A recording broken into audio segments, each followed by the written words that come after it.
It was a Queen album called The Game, and I just had word. I was working with Gary Moore at the time in Los Angeles, and I had word that I was supposed to come to Munich and work on the album.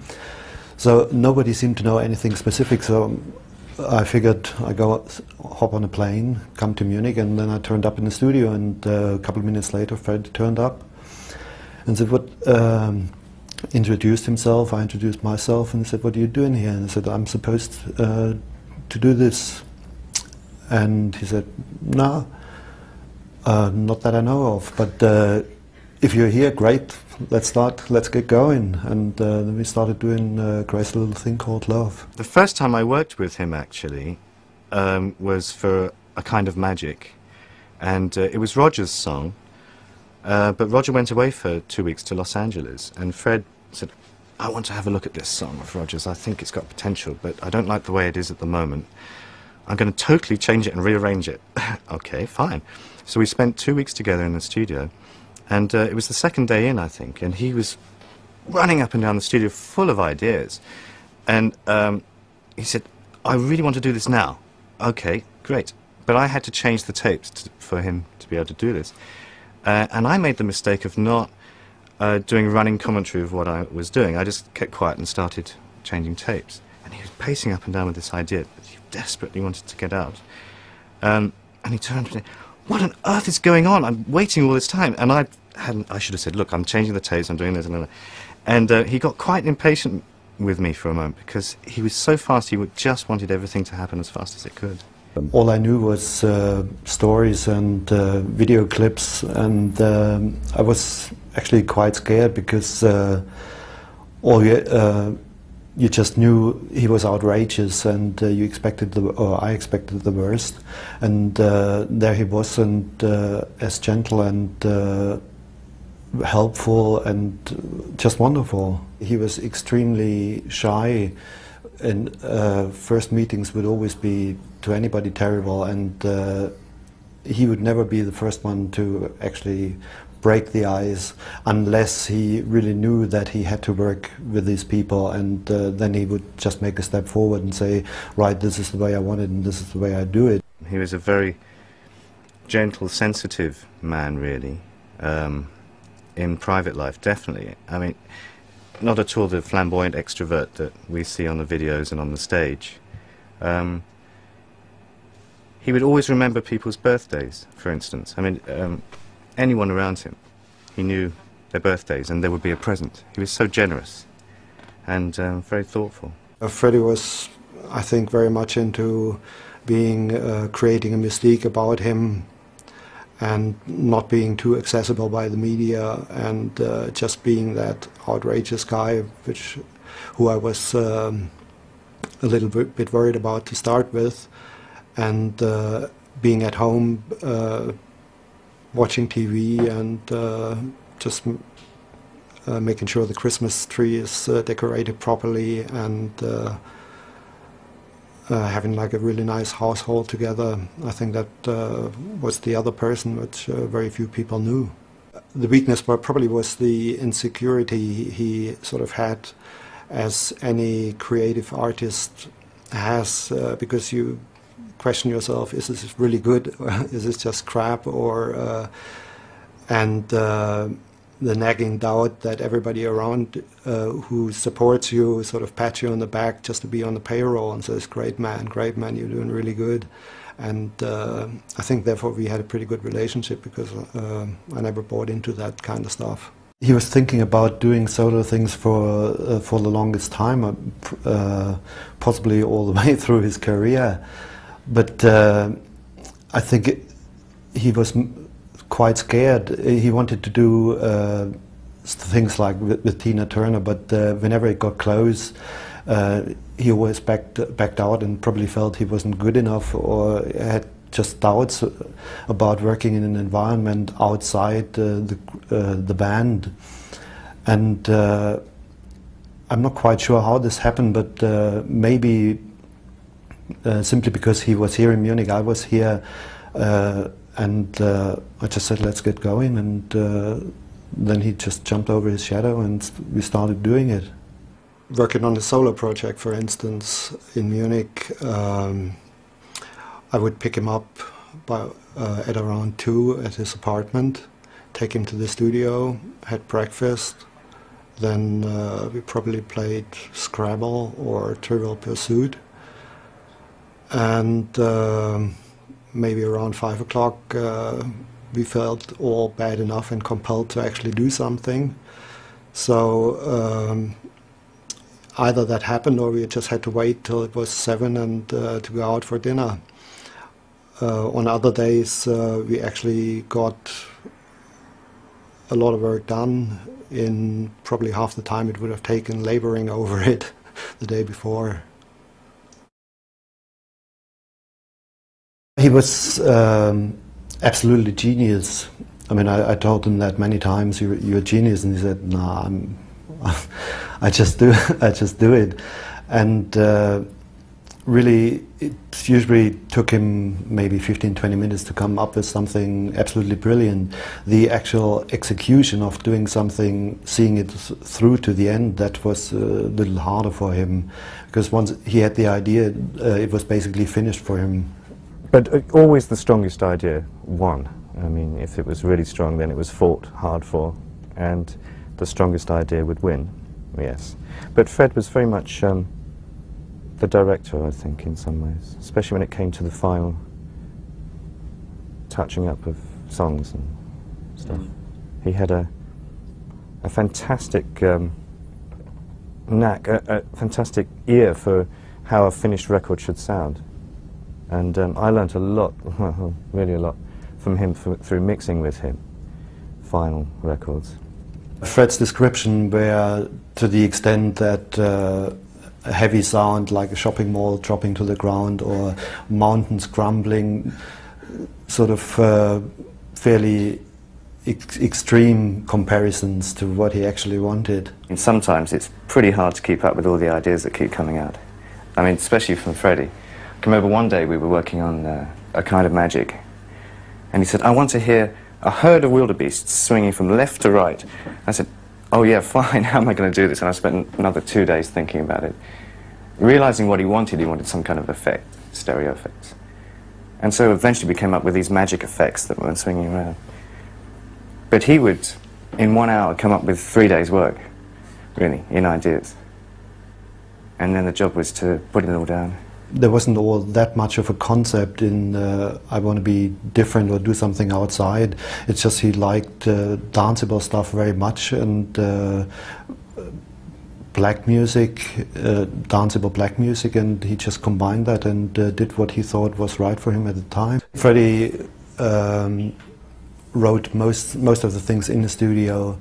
At times he was toying with ideas, but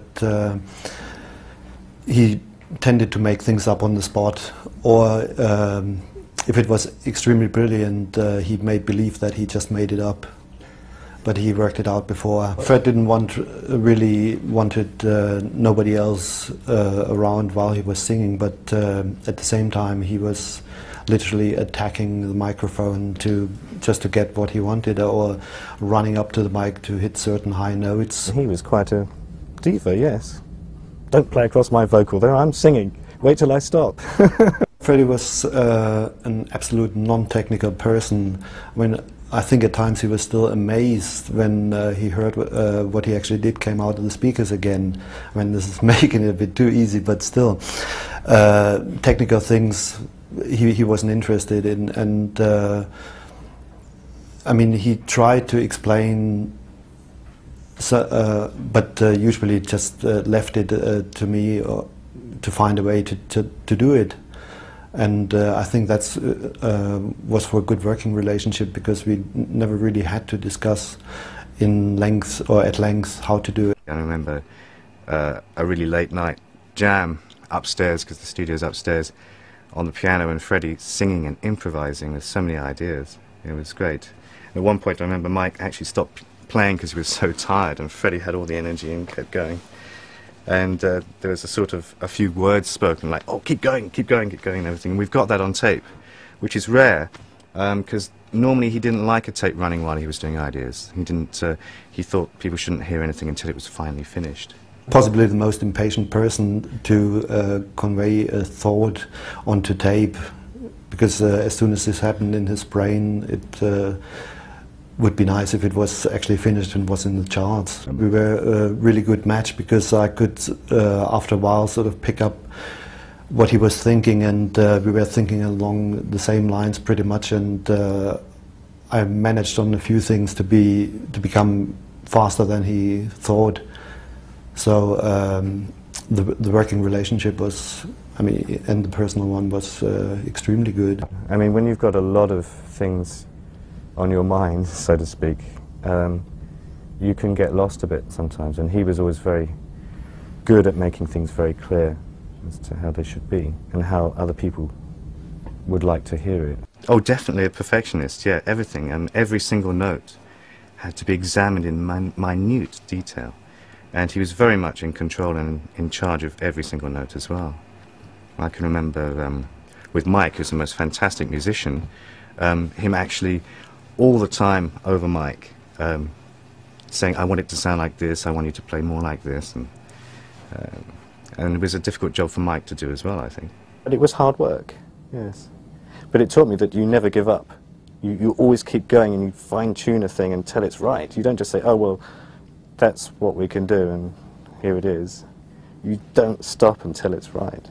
He really tried to be the perfect host, and Freddie was really sort of funny in trying to lay the table, bring on drinks, and he really tried his very, very best to be a good housewife. He was going to do some music with an opera diva. I mean, he loved opera music, we all know that. From Bohemian Rhapsody, for instance, all those opera influences. And he was just beside himself with happiness that this was all going to happen. And everything had to be perfect. And there were flowers put in the control room for her arrival. I remember him insisting that the studio there in London redecorate the ladies' bathroom, just in case she might use it. Everything was put in place. He always thought of all those details for people to make them comfortable. Well, he was very much into creating an image and keeping up an image for the outside world. But at the same time, he wanted a private life and look after his vases and cats, and that he simply couldn't do in London, and obviously not in New York. There's too many bars there. I think they chose Munich because a lot of bands at that time came through Munich, such as Deep Purple, Uriah Heep, what else?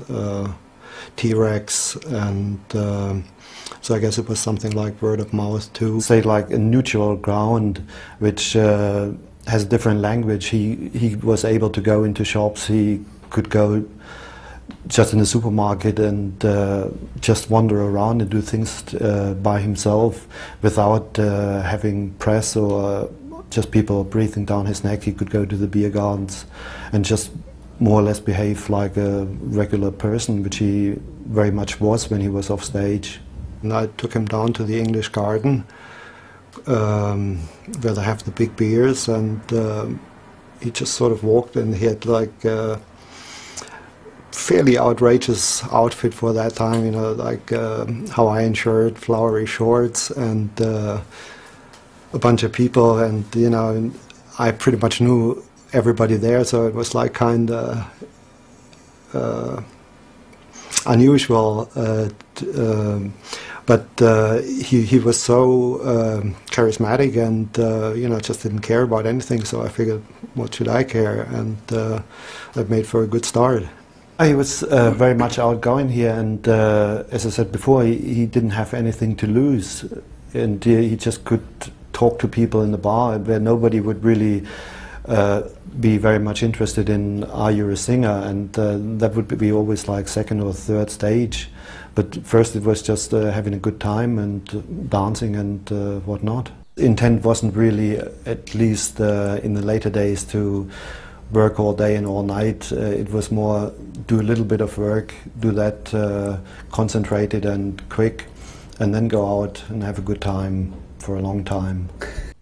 It did change my life, that I actually realized there's not that many really good people around, and that I had to be really grateful for actually having the opportunities for a number of years to work with him, and not to slave away over a hot mixing console and trying to make people who aren't really all that good into something what the record company thought they should be. Well, as far as I'm concerned, I think for the entire time we've worked together or were together, everything what needed to be said was said. But after he was ill, it was just extremely difficult to actually get through to him. I mean,